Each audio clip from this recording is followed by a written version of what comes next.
Assalamualaikum warahmatullahi wabarakatuh. Hamdan syukurillah amma ba'd. Salam sejahtera bagi kita semua. Semoga kita semua selalu dalam keadaan sehat walafiat di tengah pandemi ini.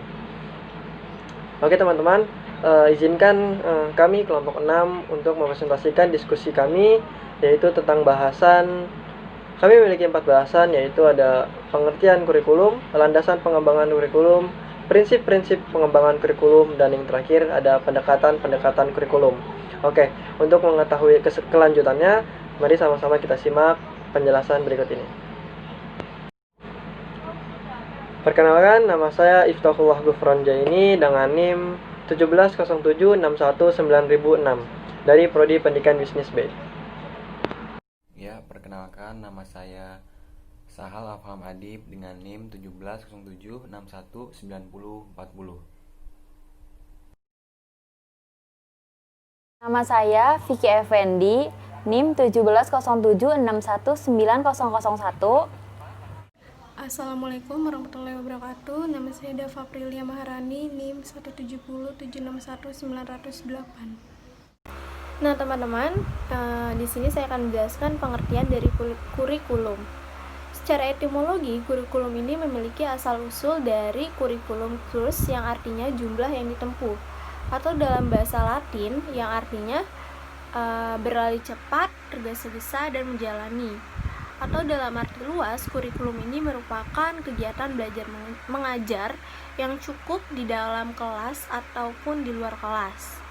Nah, kurikulum ini sendiri dalam dunia pendidikan formal memegang peran penting yang demi tercapainya kesuksesan belajar. Seiring perkembangan zaman, kurikulum ini sering mengalami perubahan. Nah, kurikulum ini sendiri juga merupakan kumpulan rencana, tujuan, materi pembelajaran, dan bahkan cara mengajar yang digunakan oleh para pengajar sebagai pedoman untuk tercapainya tujuan akhir pembelajaran. Nah, selanjutnya ini ada definisi-definisi menurut para ahli.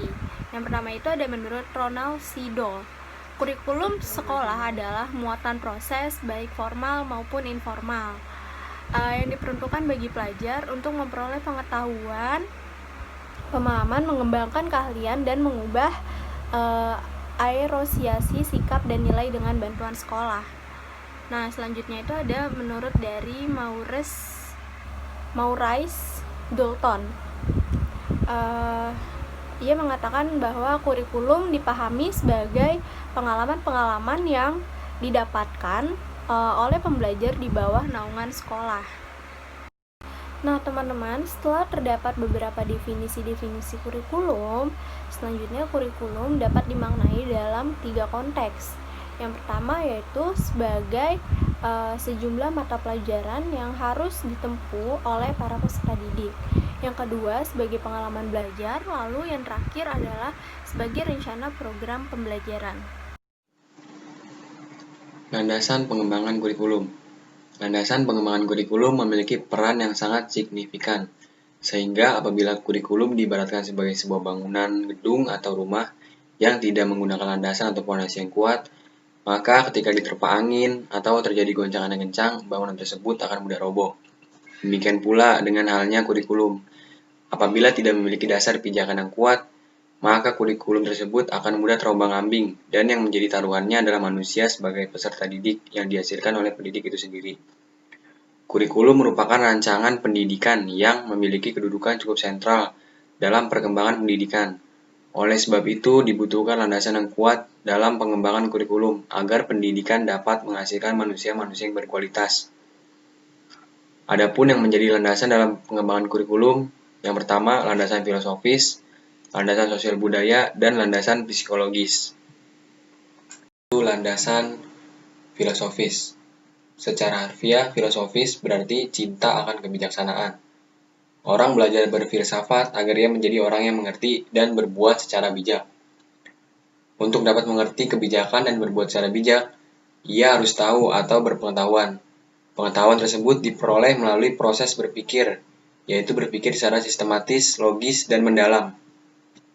Pemikiran demikian dalam berfilsafat sering disebut sebagai pemikiran radikal atau berpikir sampai ke akar-akarnya.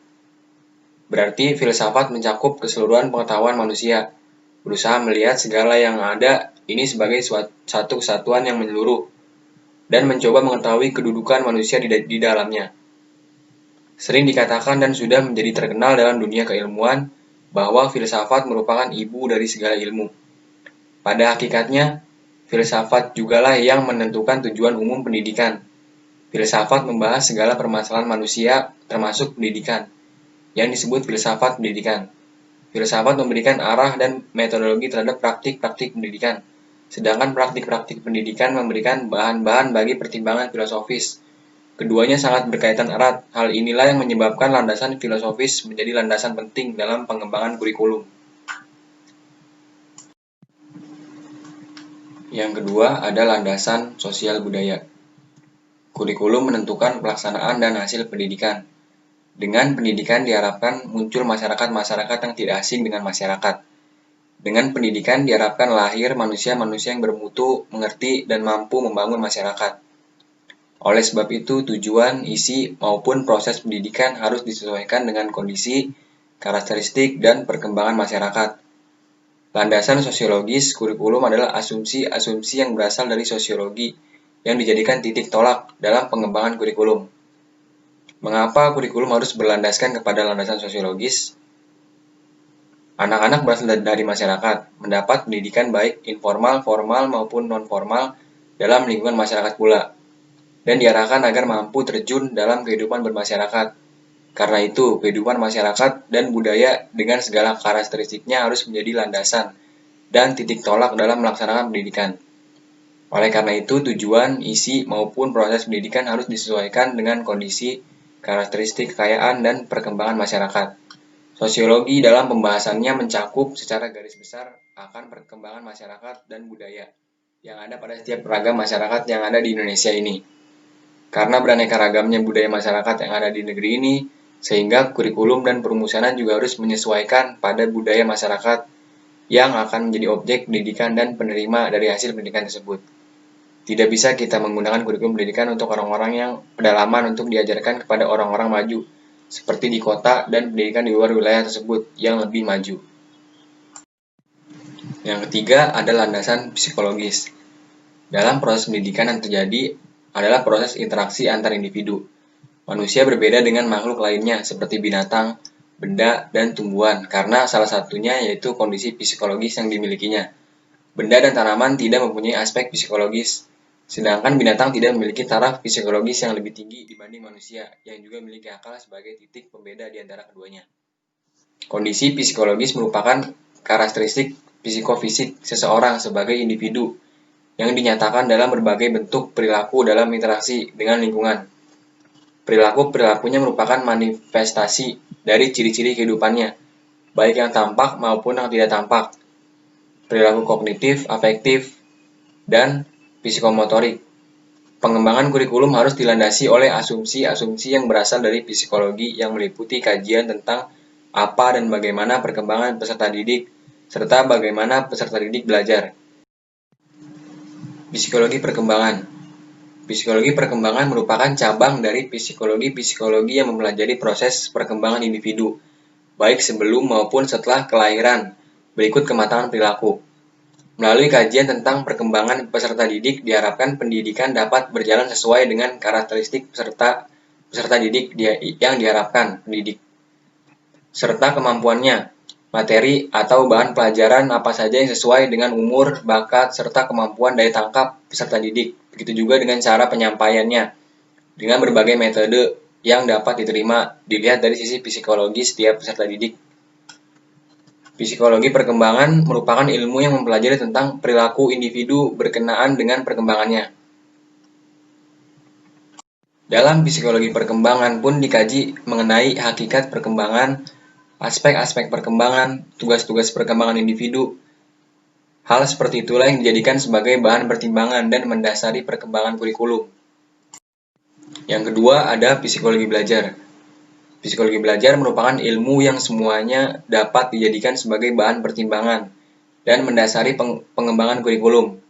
Kurikulum tidak akan terlepas dari teori belajar, sebab pada dasarnya kurikulum disusun untuk membelajar. Menurut Pehan, ada 3 keluarga atau rumpun teori belajar yang dibahas dalam psikologi belajar, yaitu disiplin mental, teori behaviorisme, dan teori kognitif.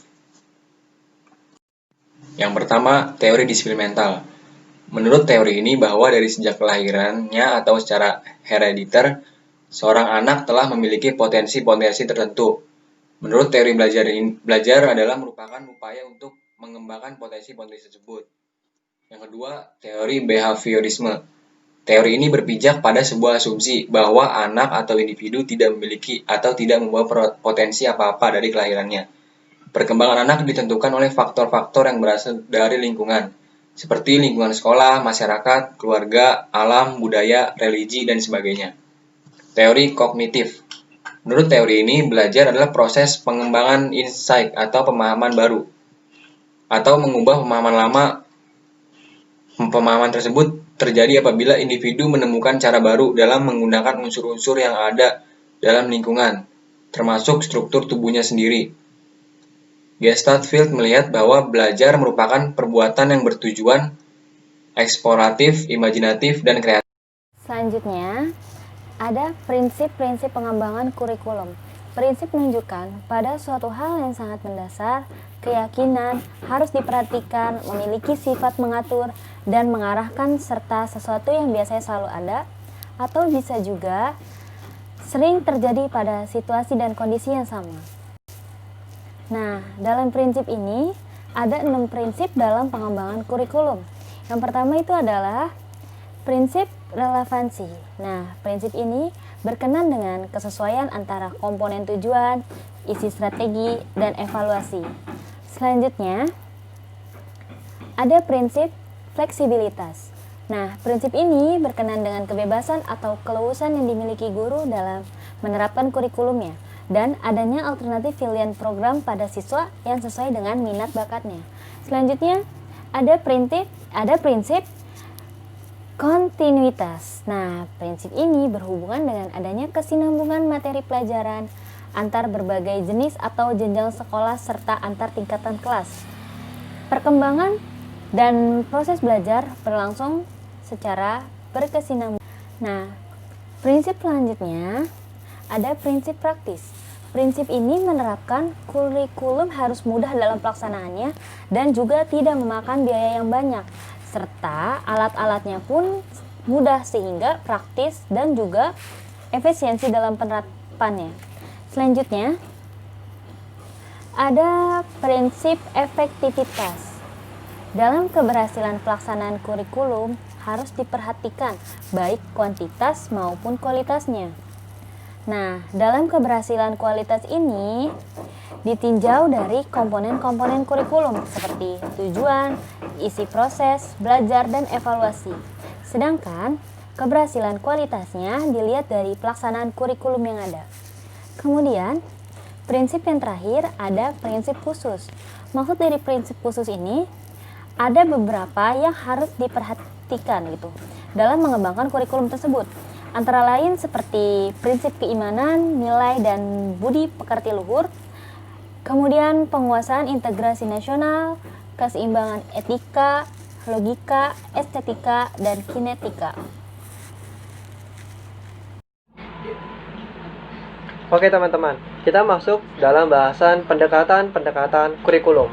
Nah, pendekatan adalah cara kerja dengan menerapkan strategi dan metode yang tepat dengan mengikuti langkah-langkah pengembangan yang sistematis agar memperoleh kurikulum yang lebih baik.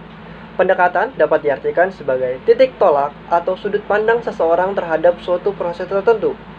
Istilah pendekatan ini merujuk kepada pandangan tentang terjadinya suatu proses yang sifatnya masih sangat umum. Dengan demikian, pendekatan pengembangan kurikulum merujuk pada titik tolak atau sudut pandang seseorang secara umum tentang proses pengembangan kurikulum. Pada dasarnya, strategi dan pendekatan ialah berbeda.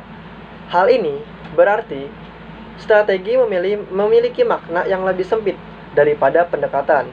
Pendekatan kurikulum ialah cara kerja dengan cara menerapkan strategi dan metode yang tepat dengan mengikuti langkah-langkah pengembangan yang sistematis untuk menghasilkan kurikulum yang lebih baik. Di dalam teori kurikulum, setidak-tidaknya terdapat 4 pendekatan yang dapat digunakan dalam pengembangan kurikulum. yaitu pendekatan subjek akademis, pendekatan humanistis, pendekatan teknologis atau kompetensi, dan pendekatan rekonstruksi sosial. Yang pertama ada pendekatan subjek akademis. Kurikulum ini disajikan dalam bagian-bagian ilmu pengetahuan, mata pelajaran yang diintegrasikan. Ciri-ciri ini berhubungan dengan maksud, metode, organisasi, dan evaluasi pendekatan subjek akademis dalam menyusun kurikulum atau program pendidikan didasarkan pada sistematisasi disiplin ilmu masing-masing. Para ahli akademis terus mencoba mengembangkan sebuah kurikulum yang akan melengkapi peserta didik untuk masuk ke dalam dunia pengetahuan dengan konsep dasar dan metode untuk mengamati hubungan antar sesama, menganalisis data, dan penarikan kesimpulan.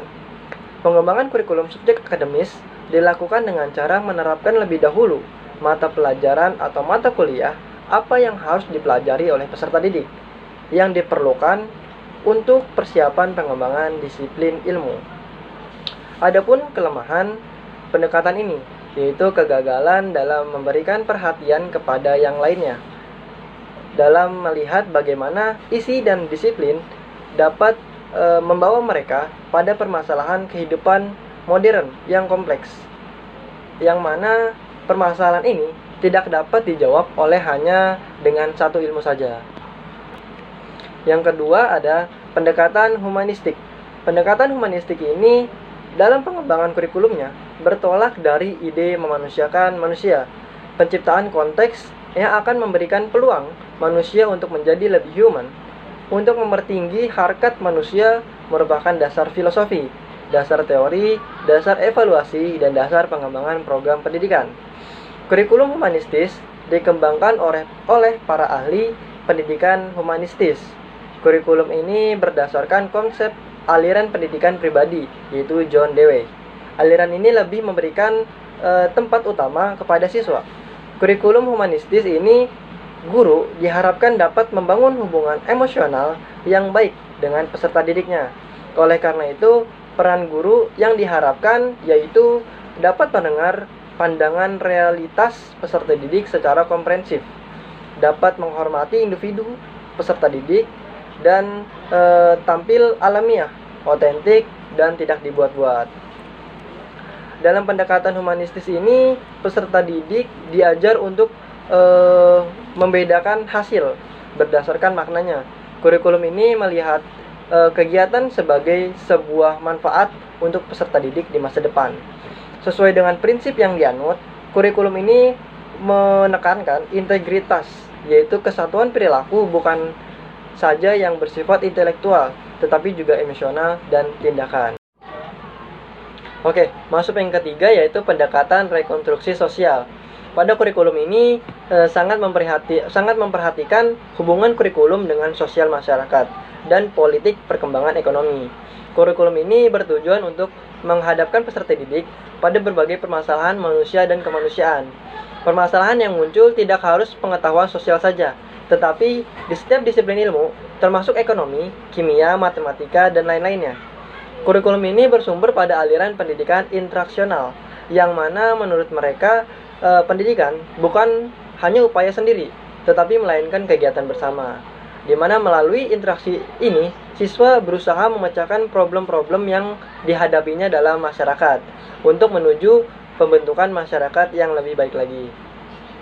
Pada pembelajaran yang dilakukan dalam kurikulum rekonstruksi sosial ini juga harus memenuhi 3 kriteria, yaitu nyata, membutuhkan tindakan, dan harus mengajarkan nilai. Evaluasi dalam kurikulum rekonstruksi sosial mencakup spektrum luas, yaitu kemampuan peserta didik dalam menyampaikan permasalahan, pemecahan masalah, dan pendefinisian kembali kepada pandangan mereka. Lalu kemauan untuk mengambil tindakan. Kemudian yang keempat yaitu pendekatan berbasis kompetensi. Kurikulum berbasis kompetensi atau KBK dapat diartikan sebagai suatu kurikulum yang menekankan pada pengembangan kemampuan melakukan atau kompetensi tugas-tugas dengan standar performasi tertentu, sehingga hasilnya dapat dirasakan oleh peserta didik berupa penguasaan terhadap seperangkat kompetensi tertentu. KBK ini diarahkan untuk mengembangkan pengetahuan, pemahaman, kemampuan, nilai, dan minat peserta didik agar dapat melakukan sesuatu dalam bentuk kemahiran, ketepatan, dan keberhasilan dengan penuh tanggung jawab. Sebuah kurikulum adalah subsistem dalam dunia pendidikan yang tidak dapat dipisahkan dari proses dinamika yang terjadi dalam masyarakat. Sedangkan kompetensi adalah pengetahuan, keterampilan, dan nilai-nilai yang diwujudkan dalam kebiasaan berpikir dan bertindak. Jadi, kurikulum berbasis kompetensi adalah kurikulum yang secara dominan menekankan pada kompetensi yang harus dikuasai oleh siswa dalam setiap mata pelajaran pada setiap jenjang sekolahnya.